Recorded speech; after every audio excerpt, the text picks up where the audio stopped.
my name is Aoife Dean and this is the Happy Weight Podcast. Thank you so much for joining me. Today I want to talk about really good signs that I like to look out for with clients. Signs that things are really going in the right direction and they're moving out of eating and weight issues, especially mainly overeating issues. So yes, I hope you're having a nice week. I actually have these salted caramel whips, you know, those M&S ones. I got a hankering for them.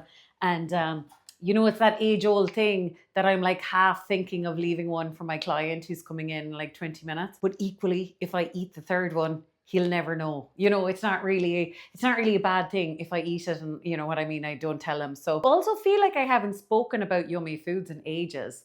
Like, I'm trying to think, did I have any yummy foods lately? I had a pineapple earlier. I had some pineapple with my lunch and I was like, this is amazing. I'm pretty sure royalty in Ireland couldn't even have access to pineapple in February. So I'm like, I felt very bougie and lucky to be eating pineapple. That was yum. Also, there's a Drimoleague takeaway. Like, you know, I'm from a small village. There's only a Chinese and then there's a chipper, and the chipper has got new ownership and they've upped their game. And you can, wait for it, order online. This is a big deal for Drimoleague that you can order the food online. And I was having some with my family the other night and I got the world's best kebab wrap and curry chips. And they were so yum. It was so delicious. But then sometimes I wake up at 3 a.m. worrying about things. And the other night I woke up worrying about what if the Drimoleague Chinese, what if their business does not survive because of the awesome new chipper. And then I got all worried and I was like, oh my God, I need to get Chinese more often because I love my salt and pepper prawns and I get a hankering for them kind of every 3 to 4 weeks. So yeah, they're all delicious. And then this weekend, I think I have a nice food weekend coming up because I'm going to Crookhaven with my buddies and we're doing a sauna and swim.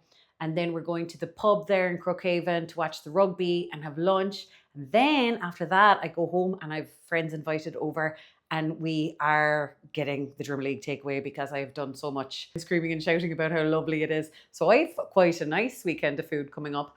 But anyways, back to the job in hand. So yeah, today I wanted to talk about signs that I'm so excited to see in clients, or changes or behaviors, or the first time that they do this behavior, I get really excited because I know it's a sign of their ability to get out of eating and weight issues for good. The first one is, and one of my new clients, he done this the other night and I was like, yay. The first sign is if you're kind of saying no to food or you don't do a habit that you normally do. And it was almost like unconscious. It was just, yeah, I didn't do it.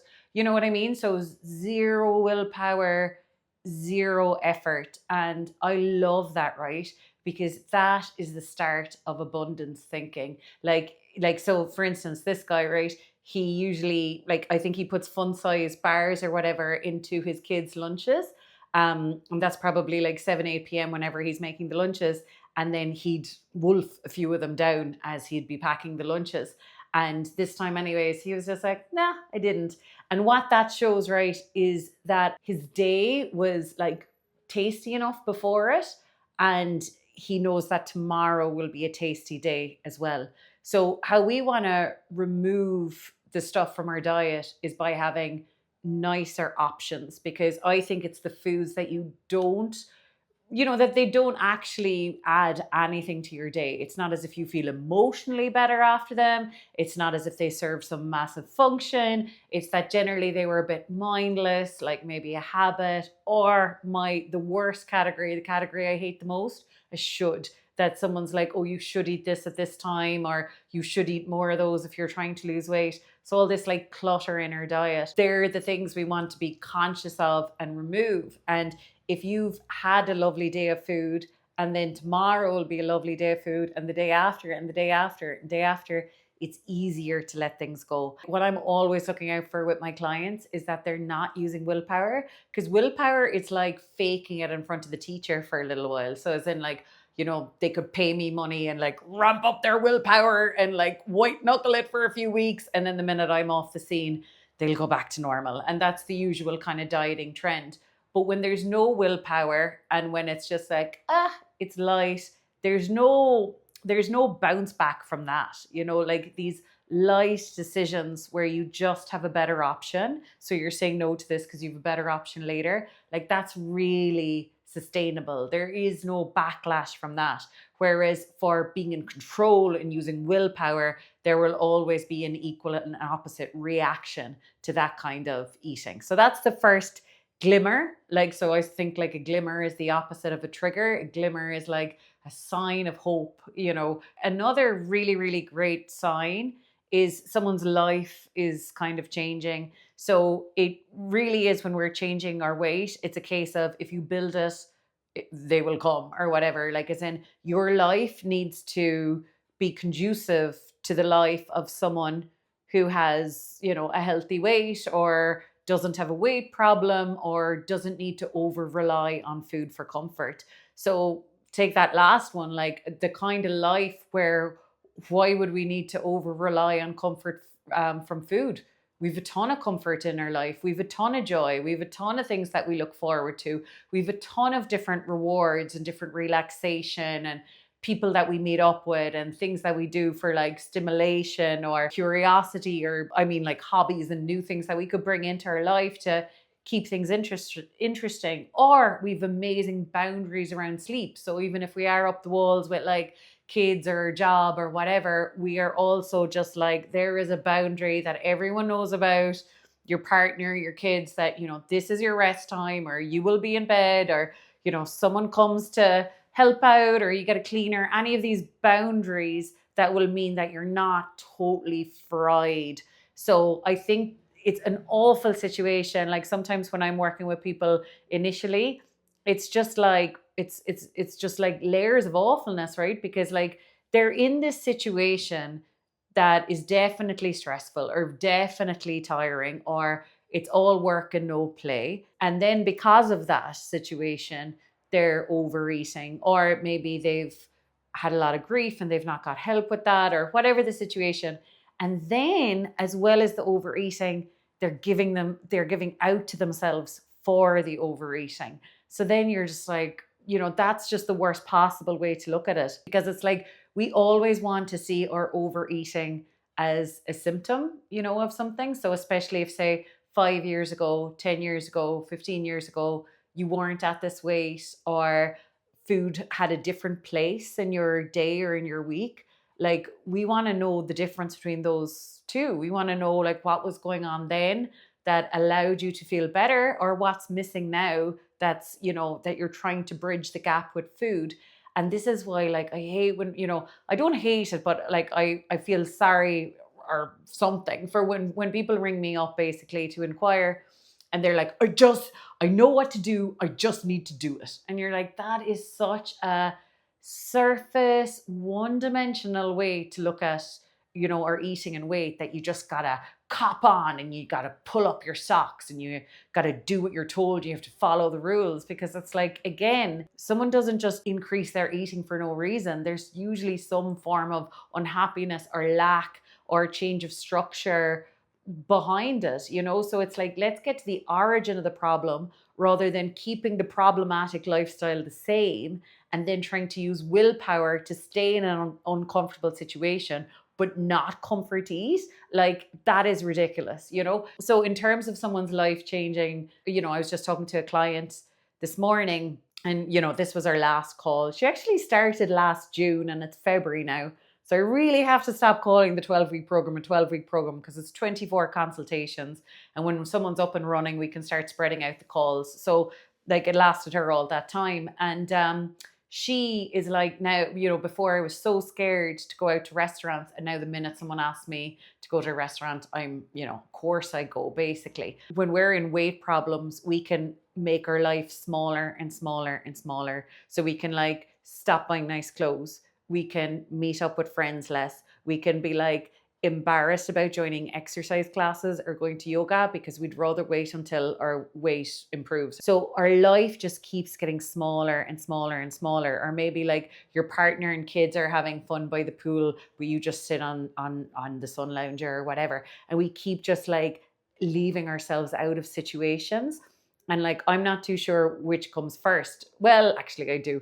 like that basically spawns more of a weight problem. So it's kind of like we put on a bit of weight, then we change all these lifestyle choices, which causes more weight, which causes us to shrink our world even more. So basically, coming out of a weight problem is that you no longer shrink your life. You actually make your life big. You live as if you're going to die this year. As morbid as that sounds, you get everything done. You scratch every itch, you start every hobby, do whatever you need to do, go wherever you want to go, basically fulfill your dreams. Esther Hicks calls it living from the end, that you're there already, you're at your ideal weight, and now your life is, mirroring that basically. So I always say as well, it's kind of like our home, our email inbox, rooms. Like sometimes we just have a life that we could only have a weight problem in, because it's like all our emails are emails from like how to not be fat or something, and then we've the weighing scales in the bathroom, and then we've a load of clothes that don't fit us or make us feel awful about ourselves, and it's just like all this kind of reinforced messaging that we're in the wrong place. So again, our life would have to change first in order to bring out our healthy weight.